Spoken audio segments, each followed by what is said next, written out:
Театральный фестиваль «Коми-Рытье» с коми-вечера, посвященный столетию коми-театра, собрал 19 коллективов. Как из районов республики, так и других регионов страны. Так артисты из Сольвычегодска Архангельской области привезли спектакль коми-автора Алексея Попова на русском языке «Одеяло алкашам не положено». Постановка затрагивает социальные и нравственные темы. Также зрители смогли оценить работы из Ханты-Мансийска. Театр из Югры приехал с ответным визитом в Сыктывкар в рамках федеральной программы «Большие гастроли». Национальный музыкально-драматический театр в родственный финно-угорский регион ездил еще в июне этого года. Тогда наши артисты покорили соседей своим ярким и темпераментным выступлением. Те решили, что ответ должен быть равнозначным, а потому привезли к нам сразу 3 спектакля. Первым сыктывкарцы увидели сказку «На бубне».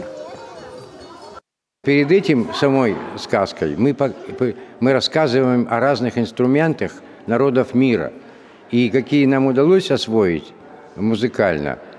Вот мы такой маленький пролог, пробуем разные звучания разных инструментов. И мало того, мы еще хотим, чтобы с нами вместе и зрители поиграли, повеселились, попели, потанцевали.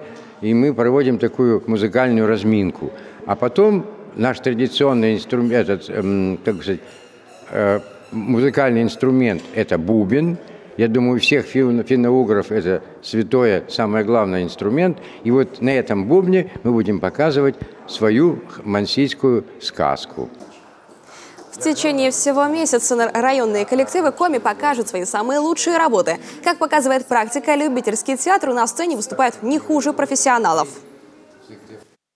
Как показали первые дни фестиваля, это мероприятие очень востребовано.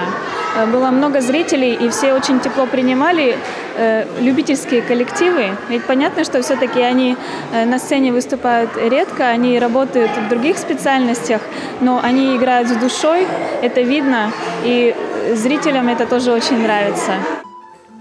На фестивале «Коми-Рытье» с театра подведет итоги еще одного своего проекта – конкурса юмористических произведений «Теж-тыж».